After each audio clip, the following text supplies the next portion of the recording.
Bismillah ar-Rahman ar-Rahim. I am Maher Hathout, the Senior Advisor of the Muslim Public Affairs Council.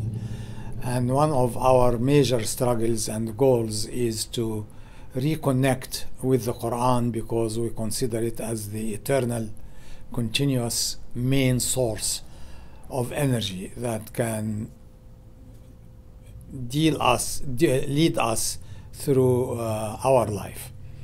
And the issue now comes of whether it is legitimate to spend zakat money on MPAC projects and goals. And if we read the verse itself that's talking about that, the verse in the Quran identified about 7 outlets for the zakat money. Nonetheless, we have to read it through a contemporary eye, not through a remote theoretical conceptual thing, but actually in a practical way during our time and our age right now here. And for example, the verse talks about the poor and the needy, and we consider that all our programs to achieve a more fair and moral budget comes under that. Then it talks about those who work on collecting the zakat and managing it.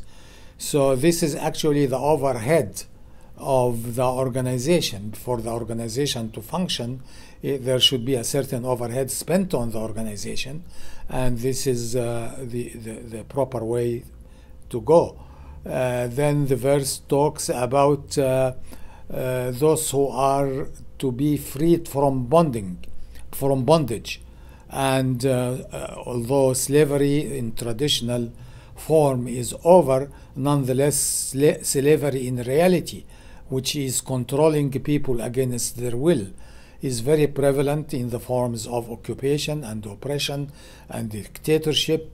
And so all the struggles that MPAC put against these oppressing factors is definitely can come under this item that the verse identified.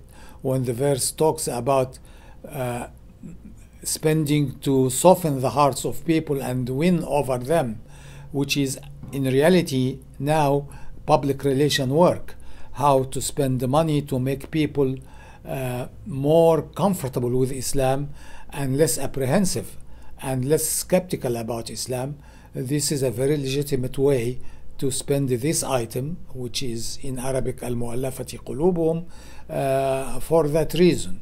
When we talk about the wayfarers of today are the refugees, the homeless, the seekers of political asylum, the people who don't enjoy the privilege of having a stable, permanent home and shelter.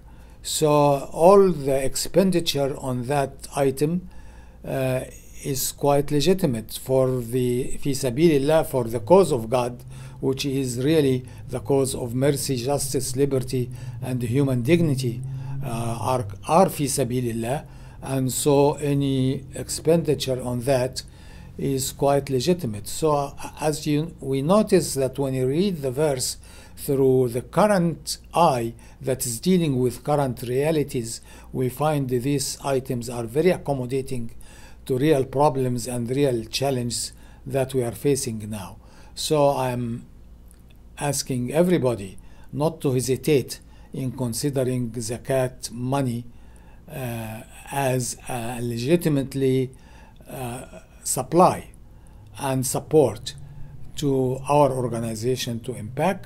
About zakat al-fitr, it is a different story that should be spent on the hungry and the needy, but this is on Eid al-Fitr, on the Eid, and should be completely allocated to that. But the general zakat, which is our divine income tax, should be spent on these items, as I mentioned, with seeking to please God and to become more spiritual and more close to Him through that kind of offering.